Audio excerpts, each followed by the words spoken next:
निश्चित तौर पे जिम्मेदारी छोटी हो या बड़ी हो, सभी जिम्मेदारी का अंतिम लक्ष्य यही होता है कि हम उस जिम्मेदारी पे कितना खरे उतरते हैं। और मेरी पार्टी ने हमारे साथ बहुत से लोग टिकट के लिए प्रयासरत थे और हम जैसे सामान्य कार्यकर्ता को भारतीय जनता पार्टी ने टिकट दिया है। पार्टी ने विश्वास जताया है। मेरा पूरा प्रयास है। देखिए, मैं 1986 से मैं संघ का स्वयंसेवक रहा। मैंने संघ के विभिन्न दायित्वों पर काम करते हुए ओटीसी भी मैंने किया। ओटीसी शिक्षित हूँ प्रथम वर्ष। उसके बाद में मेरी छात्र राजनीति के रूप में मैंने 97-98 में शासक महामंत्री का चुनाव जीता। CRPC कॉलेज में जनरल सेक्रेटरी रहा। फिर भारतीय जनता पार्टी में एक कार्यकर्ता के तौर पर मैंने काम करना शुरू किया और बिना किसी पद या बिना किसी इच्छा के मैंने काम करना शुरू किया। और विगत 2 दशक से लगभग भारतीय जनता पार्टी के जो भी चुनाव या जो भी जिम्मेदारी हमें उस चुनाव से संबंध में दी गई, मैंने उनको निष्ठापूर्वक पूरे मनोयोग से निर्वहन किया। कई गुटों में बढ़ गई बीजेपी इस बार। इसका जो है आपको आप इससे कैसे लड़ाई कैसे निजात पाएँ, क्योंकि जो है जो इस बार जो प्रबल दावेदार एक और भी थे जो पहले से ही थे। देखिए, ऐसा भारतीय जनता पार्टी का कार्यकर्ता, भारतीय जनता पार्टी का मतदाता सिर्फ कमल को देखता है। आज स्वदेश सिंह नहीं खड़े हुए हैं, स्वदेश सिंह प्रत्याशी नहीं है, प्रत्याशी मेरा कमल का फूल है। यहाँ पे भारतीय जनता पार्टी जो हमारी पार्टी है उसकी गरिमा है, उसका मान सम्मान है। कार्यकर्ता से बड़ी पार्टी होती है, पार्टी हमारी माँ है और हर कार्यकर्ता को सोचना चाहिए जब तक हम पार्टी में हैं अनवरत पार्टी की सेवा करते रहें। और निश्चित तौर पे अगर आप निष्ठावान कार्यकर्ता हैं और सेवा करते हैं, हमारी ही एक ऐसी पार्टी है, भारतीय जनता पार्टी एक ऐसी पार्टी है जहां कार्यकर्ताओं का देवतुल्य कार्यकर्ता कहे जाते हैं और उनका सम्मान होता है और समय आने पे निश्चित तौर पे उनको उसका प्रतिफल मिलता है। एक बात बताइए, फाइट किससे आप मानते हैं? देखिए, भारतीय जनता पार्टी आज योगी मोदी जी का जो शासन चल रहा है पूरे राष्ट्र से लेकर के प्रदेश तक, ठीक, आज लखनऊ सिटी से स्मार्ट सिटी को अग्रसर है। अगर आप लड़ाई कहें तो भारतीय जनता पार्टी किसी लड़ाई से डरने वाली नहीं है। मेरी लड़ाई किसी से नहीं है, जिसकी भी लड़ाई है वो मुझसे है।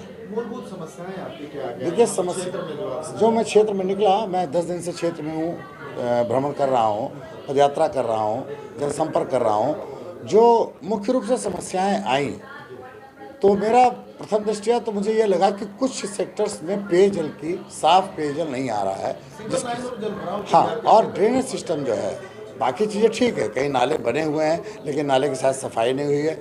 ये कुछ ज़रूरतें ऐसी हैं जिनको हम विशेष तौर से ध्यान देना है और मेरे कार्यों की प्राथमिकता में वो कार्य हैं। जैसे मैं सुबह मॉर्निंग वॉक, मैं सुबह निकलता हूँ पदयात्रा में, तो जो मॉर्निंग वॉकर्स हैं, जो ऐसे लोग हैं जो रिटायर्ड हैं, बहनें हैं, माताएँ हैं, उनकी कई बार मुस्कुरा के कहती है, बेटा पार्क मेरा सुंदर रखना, पार्क मेरा अच्छा और बनवाओ, ठीक है। तो सबसे बड़ी चीज़ ये है कि लोग हरियाली चाहते हैं, स्वच्छ पर्यावरण चाहते हैं, सुबह भ्रमण करना चाहते हैं। तो निश्चित तौर पे मैं ईमानदारी से कह रहा हूँ, मेरी मेन प्राथमिकताओं में पार्कों का सौंदर्यीकरण प्रथम दृष्टया है। अगर हम रोजगार पर थोड़ा सा, तो अगर आप कुछ प्रत्याशी के रूप में बनाया है बीजेपी ने, बड़ा दायित्व है ही।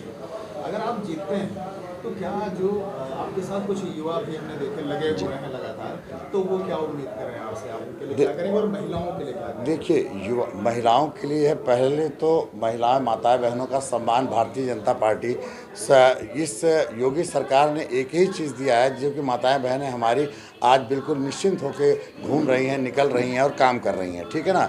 एक तो हमने सुरक्षा का जो पर्यावरण माननीय योगी जी की सरकार ने दिया, ये हमारी प्राथमिकता है। और वार्ड में हम कैसे इन महिलाएं छोटे छोटे समूहों के रूप में इनको बना करके हम कैसे सामाजिक इस तरह के कार्य कराएं जिनसे हमारे जो अन्य छोटा तबका है, वो जैसे शिक्षा की व्यवस्था है, मान लीजिए बहुत से ऐसे लोग हैं जो प्राइवेट स्कूलों में नहीं पढ़ा सकते अपने बच्चों को, हमारे साथ कुछ समूह ऐसे हैं जो सामाजिक कार्यों में लगे हुए हैं और वो शिक्षा दे सकते हैं। तो हम क्यों नहीं उन घरों के बच्चों को अडॉप्ट करें और उन अपने परिवारों को लगाएं। सर्वे कराएंगे? जी, मैं सर्वे कराऊंगा। और जो इस तरह की समस्याएं हैं, जो पैसा दे के नहीं अच्छे स्कूल में पढ़ा सकते हैं, मैं चाहूँगा कि हमारा एक समुदाय ऐसा इकट्ठा हो जो स्वयं सहायता समूह जिस तरह चलते हैं उस तरह केंद्र चला करके हम बच्चों को 2 घंटे की शिक्षा निःशुल्क उनको प्रदान करें।